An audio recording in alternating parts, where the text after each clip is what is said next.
안녕하세요, 여러분. 오늘 저희가 좀 깊이 들어가 볼 자료는요. 바로 창세기, 그 마지막 장인 50장입니다. 권혁철 목사님의 요약본을 중심으로 살펴볼 텐데요. 창세기가 여기서 끝나지만 이게 그냥 끝이 아니라는 거. 오히려 진짜 중요한 시작을 알리는 그런 지점이거든요. 오늘 다룰 핵심은 역시 언약, 그리고 그 아픈 과거를 넘어서는 용서, 또 세대를 통해 계속 흘러가는 믿음의 계승, 이런 이야기들을 좀 나눠보려고 합니다. 오늘 저의 목표는 이거예요. 창세기 50장이 그냥 야곱이라는 인물이 죽고 끝나는 그런 이야기가 아니라는 걸 좀 확인하고 싶어요. 오히려 그 믿음이라는 게 다음 세대로 어떻게 딱 이어지는지 그 장엄한 마무리를 보여주는 거거든요. 그리고 창세기 전체를 꿰뚫는 그 핵심 주제들 있잖아요. 하나님과의 약속, 또 가정이 민족이 되는 과정, 믿음의 전달, 이런 것들이 마지막 장에 어떻게 다 녹아있는지 그 의미를 좀 같이 발견해보면 좋겠습니다. 자, 그럼 한번 시작해볼까요? 이야기는 이제 야곱의 임종 장면에서 시작되죠. 이스라엘의 아버지라고 할 수 있는 야곱이 마지막 숨을 거두기 전에 자식들을 싹 불러 모읍니다. 그리고 아주 구체적인 유언을 남기는데 그게 바로 자기를 애굽이 아니라 저 멀리 가나안 땅에 있는 막벨라 굴에 묻어달라는 거였어요. 네, 여기서 잠깐 이 막벨라 굴이 뭘 의미하는지 그냥 넘어가면 안 돼요. 이게 그냥 뭐 전망 좋은 묘자리 이런 게 아니거든요. 이 굴은 할아버지 아브라함이 그 가나안 땅에서 유일하게 그것도 돈을 다 치르고 산 땅이에요. 정당하게 소유한 땅이죠. 그리고 거기에는 이미 아브라함이랑 사라, 또 이삭이랑 리브가, 그리고 야곱의 부인 레아까지 믿음의 선조들이 다 거기 잠들어 계신 곳입니다. 단순히 고향 땅 정도가 아니군요. 그렇죠. 그러니까 야곱의 이 유언은 내 몸은 지금 애굽에 있지만 내 진짜 소망, 내 뿌리는 하나님이 약속하신 저 가나안 땅에 있다. 이걸 그냥 온몸으로 외치는 신앙 고백인 거예요. 아브라함 때부터 이어져 온 그 하나님의 약속, 그 언약을 내가 끝까지 붙들고 있다는 선언이죠. 와, 그렇군요. 그저 고향 땅에 묻히고 싶다는 그런 차원이 아니라 정말 깊은 신앙적인 의미가 있었네요. 자료에서도 야곱이 죽음을 내가 내 조상들에게로 돌아간다 이렇게 표현했다고 하는데 그게 바로 지금 하신 말씀이랑 딱 통하는 거네요. 맞습니다. 네. 내가 그 하나님의 약속 안에 그 믿음의 계보 안에 속해 있다는 걸 죽음 앞에서도 딱 붙들고 있었던 거군요. 아버지가 그렇게 돌아가시니까 아들 요셉이 정말 슬퍼했다고 나오죠. 아버지 얼굴에 막 엎드려서 입 맞추고 울었다고. 근데 자료에서는 요셉의 이 슬픔이 그냥 인간적인 감정 그 이상이라고 하더라고요. 네, 맞아요. 물론 아버지가 돌아가셨는데 슬프지 않을 리가 없죠. 당연한 건데 요셉의 애도에는 뭔가 좀 다른 차원이 있다는 거예요. 이 자료에서는 그걸 하나님의 큰 계획, 그분의 섭리라고 표현하는데 그 섭리 안에서 정말 파란만장했던 아버지의 한 인생이 이제 마침내 완성되는 걸 보는 거죠. 그런 좀 성숙한 믿음의 눈으로 바라보는 애도였다. 이렇게 해석을 해요. 그냥 슬픔이 아니라 완성에 대한 어떤 경외감 같은 걸까요? 그렇죠. 그래서 막 슬픔에만 빠져 있지 않고 자기가 해야 할 일들을 차분하게 해요. 당시 최강대국 애굽의 방식대로 아버지 시신을 미라로 처리하게 하고 또 최고 권력자 파라오에게 아주 정중하게 허락을 구하죠. 아버지 마지막 소원대로 가나안 땅에 가서 장례를 치르겠다고요. 그리고 그 장례 행렬이 와 정말 대단했다고 하잖아요. 자료 보니까 파라오 신하들, 애굽의 원로들, 거기에 뭐 병거, 기병까지 네네. 이건 뭐 거의 국가적인 장례식 국장 수준이었던 것 같아요. 당시 총리였던 요셉의 위상도 그렇지만 야곱이라는 인물 자체가 애굽에서도 존경받았다는 뜻이겠죠. 그렇죠.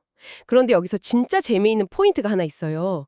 이 장례 행렬의 그 어마어마한 규모와 의미가 그냥 뭐 야곱 개인에 대한 존경이나 요셉의 권력을 보여주는 것, 거기서 그치지 않는다는 해석이에요. 이 자료는 이 거대한 행렬이 마치 앞으로 한참 뒤에 있을 그 출애굽 사건의 예고편 같았다고 봐요. 리허설처럼. 출애굽의 예고편이요? 그건 좀 신선한데요. 네. 그러니까 이스라엘 백성 전체가 언젠가는 이 애굽 땅을 떠나서 하나님이 약속하신 가나안으로 돌아갈 거잖아요. 근데 야곱이 마치 그 귀향길의 선발대처럼 그 첫 주자처럼 먼저 그 길을 떠나는 모습을 상징적으로 보여줬다는 거죠. 와, 그 관점은 진짜 생각 못했어요. 애굽의 그 화려한 중심부에서 수많은 애국 고관들과 군대를 이끌고 약속의 땅 가나안으로 향하는 그 행렬 자체가 앞으로 있을 민족 전체의 대이동을 미리 보여주는 하나의 거대한 상징이었다니. 와, 이건 좀 소름인데요. 그렇죠. 애굽의 영광을 뒤로하고 약속의 땅으로 가는 그 모습 자체가 엄청난 메시지였던 거예요. 자, 그런데 그 장엄했던 장례를 다 마치고 다시 애굽으로 돌아왔어요.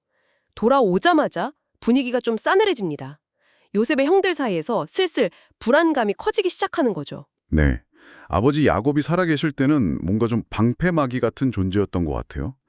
근데 이제 아버지가 돌아가셨으니까 자기들이 과거에 요셉한테 했던 그 끔찍한 질 있잖아요. 동생을 노예로 팔아넘긴 거. 그것 때문에 이제 요셉이 복수하지 않을까 이런 두려움에 휩싸인 거죠. 맞아요. 그래서 요셉 앞에 그냥 바짝 엎드려가지고 보십시오. 저희는 당신의 종입니다. 이러면서 살려달라고 하는 거죠. 이때 요셉의 반응이 정말 우리를 좀 생각하게 만들죠. 분노하거나 막 꾸짖는 게 아니라 오히려 눈물을 흘려요. 그리고 두려워하는 형들을 안심시키려고 하면서 창세기 전체에서 가장 중요한 신앙 고백 중 하나를 딱 내놓습니다. 이 자료에서도 이걸 핵심으로 보는데요. 바로 이 구절이에요. 당신들은 나를 해하려고 악한 계획을 세웠지만 하나님께서는 그것을 선으로 바꾸셔서 오늘 보시는 것처럼 많은 사람의 생명을 구원하게 하셨습니다. 아, 그 유명한 구절이군요. 네, 이 짧은 한마디에 정말 많은 게 담겨 있어요. 철저하게 하나님 중심으로 세상을 보는 시각, 또 어떤 상황 속에서도 결국엔 선한 뜻을 이루시는 하나님의 주권, 그 섭리에 대한 깊은 믿음, 그리고 그 인간적인 상처나 원한을 완전히 뛰어넘는 진짜 용서가 뭔지를 그냥 극명하게 보여주는 거죠. 바로 이 부분이네요, 정말.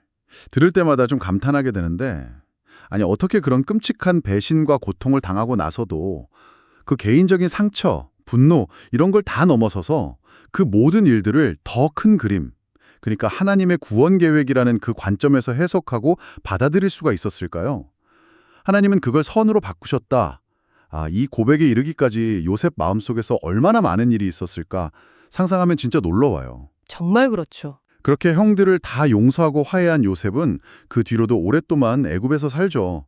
자료 보니까 무려 100세까지 살았다고 해요. 그러면서 아들 에브라임의 자손을 3대까지 보고 또 므낫세 자손들도 자기 무릎에 앉혀보고 정말 복된 노년을 보낸 거네요. 네, 맞습니다. 풍성한 삶이었죠. 그리고 이제 그 역시 죽음을 앞두게 됐을 때 형제들과 가족들을 다 불러 모아요. 마지막 유언을 남기는데 그 유언이 참 인상적이에요. 아주 그냥 확신에 찬 목소리로 이렇게 말합니다. 하나님께서 반드시 여러분을 돌보시고 이 땅 애굽에서 인도해 내셔서 적이 아브라함과 이삭과 야곱에게 맹세하신 그 땅 가나안으로 데리고 올라가실 겁니다.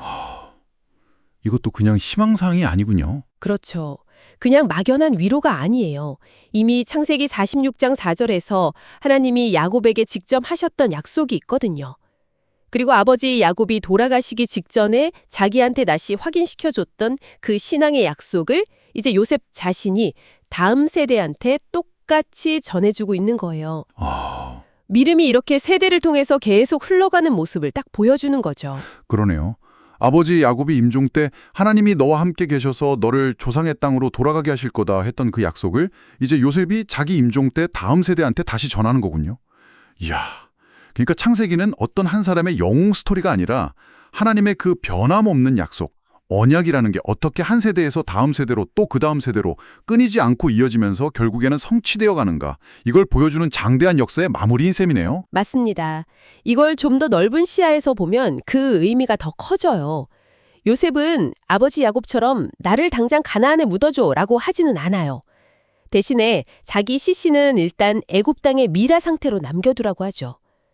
그러면서 아주 중요한 약속을 받아내요. 어떤 약속이죠? 훗날 언제가 될지는 모르지만 하나님께서 이스라엘 백성들을 약속의 땅 가나안으로 인도하실 때 바로 그때 반드시 자기 유골, 그러니까 자기 뼈를 가지고 함께 떠나달라는 유언을 남겨요. 자기 뼈를요. 네. 이 유언 자체가 엄청나게 강력한 메시지예요. 죽음조차도 자기 믿음을 꺾지 못했다는 거. 아직 눈앞에 보이진 않지만 반드시 이루어질 하나님의 언약에 대한 그 흔들리지 않는 소망을 자신의 뼈가 상징하도록 만든 거죠. 자기 뼈를 미래에 대한 약속의 증표, 담보물처럼 남긴 거예요. 와. 그리고 그 유언이 진짜 수백 년 동안 잊히지 않았다는 거잖아요. 그렇죠. 실제로 출애굽기 13장 19절 보면 모세가 이스라엘 백성들 이끌고 막 이집트 탈출하는 그 정신없고 긴박한 와중에도 요셉의 이 마지막 유언을 딱 기억하고 그의 유고를 챙겨서 나오잖아요. 네, 맞아요. 결국 그 뼈는 가나안 땅에 묻히게 되고요. 이 자료에서 지적하는 것처럼 진짜 믿음이라는 게 그냥 현재를 열심히 사는 것만이 아니라 아직 보이지 않는 그 미래의 약속을 굳게 붙잡고 기다리면서 그 약속을 향해 나아가는 삶이라는 걸 요셉의 마지막 유언과 그 성취가 너무나도 분명하게 보여주는 것 같아요. 정확합니다. 자, 그렇다면 이 창세기 50장의 이야기, 그리고 오늘 우리가 본 이 요약을 통해서 우리가 얻을 수 있는 핵심 메시지는 뭘까요? 한번 정리가 필요할 것 같은데요. 창세기는 결국 처음부터 끝까지 하나님의 계획을 믿고 그분의 신실하심을 붙들었던 한 사람, 요셉의 그 믿음의 고백으로 참 아름답게 끝나는 것 같아요. 돌이켜보면 창세기에는 뭐 아담의 불순종부터 카인의 살인, 노아 시대 타락, 바벨탑, 또 아브라함, 이삭, 야곱 가정의 그 수많은 갈등과 실수들까지 인간의 실패와 연약함이 정말 끝없이 반복되는 것처럼 보이잖아요. 네, 그렇죠. 계속 넘어지죠. 근데 이 자료는 그 모든 어둠과 좌절 속에서도 신실하신 하나님께서는 절대 그분의 계획을 포기하지 않으신다는 거. 오히려 그 모든 것들을 다 사용하셔서 결국에는 당신을 선한 뜻을 이루시고 모든 것을 회복시켜 나가시는 그 구속사, 하나님의 위대한 구원 이야기라는 걸 아주 힘주어 강조하고 있어요. 네, 맞습니다. 이 요약 자료는 창세기를 통해서 우리가 뭘 봤냐? 한 평범했던 가정이 어떻게 하나님의 약속 안에서 커다란 민족으로 자라나는지를 봤고, 또 한 사람의 그 흔들리지 않는 믿음이 어떻게 후손을 전체의 길을 밝히는 등대가 되는지를 봤다고 말해요.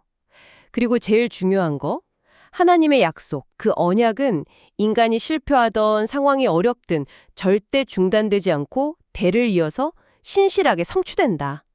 이 장엄한 진리를 확인했다고 강조하죠.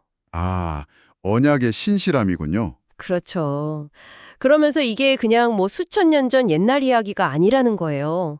오늘을 사는 우리, 바로 여러분의 가정, 여러분이 속한 교회, 그리고 우리가 사는 이 공동체에도 똑같이 적용되는 살아있는 메시지라고 힘주어 말하고 있습니다. 결국 이 모든 이야기가 우리 각자에게 아주 근본적인 질문을 던지는 것 같아요. 나는 내 다음 세대에게, 내 자녀에게 진짜 유산으로 뭘 물려줄 것인가? 이 질문이죠. 권 목사님 요약의 결론은 아주 명확해요. 우리가 물려줄 최고의 유산은 뭐 돈이나 명예가 아니라 하나님이 어떤 분이신지를 삶으로 보여주고 그분 말씀 따라 사는 그 믿음의 본을 남기는 것. 네. 마치 야곱이 요셉에게 또 요셉이 다음 세대에게 그랬던 것처럼요. 이 요약은 여기서 한 발 더 나아가서 하나님께서는 지금도 여전히 우리의 창세기, 그러니까 우리 각자의 가정, 우리 교회, 우리 공동체의 시작 이야기를 새롭게 써내려가고 계신다고 격려해요. 오늘 우리가 하나님 말씀 앞에서 어떻게 반응하는지, 때로 이해하기 힘든 일들 속에서도 믿음을 지키고 신뢰하는지, 그리고 다음 세대에게 이 진리의 길을 얼마나 진심으로 가르치고 보여주는지, 거기에 따라서 하나님께서는 우리의 부족한 인생마저도 그분의 그 위대하고 아름다운 구원 역사, 구속사의 한 장면으로 기꺼이 사용하실 거라는 아주 희망적인 메시지로 끝을 맺습니다. 자, 오늘 이 이야기를 들으신 청취자분들께서 마지막으로 한번 좀 깊이 생각해 보시면 좋을 질문을 하나 던져드리고 싶어요. 오늘 우리가 살펴본 이 자료는 야곱과 요셉의 정말 파란만장하고 때로는 고통스러웠던 삶을 다루면서도 결국 그들의 삶을 이끌고 계획하고 아름답게 완성하신 분은 바로 하나님이시라고 분명히 말하거든요. 이 관점을 우리 삶에 한번 적용해 보면 어떨까요? 만약 내 삶이라는 이 이야기의 진짜 작가가, 진짜 주인공이 내가 아니라 하나님이시라고 믿는다면 지금 여러분이 삶 속에서 겪고 있는 여러 사건들, 어쩌면 왜 이런 일이 나에게 일어나는지 이해하기 힘든 그런 도전이나 고난들을 해석하고 받아들이는 방식이 어떻게 달라질 수 있을까요? 한번 깊이 생각해 보시면 오늘 나눈 이야기가 여러분께 더욱 특별한 의미로 다가오지 않을까 싶습니다.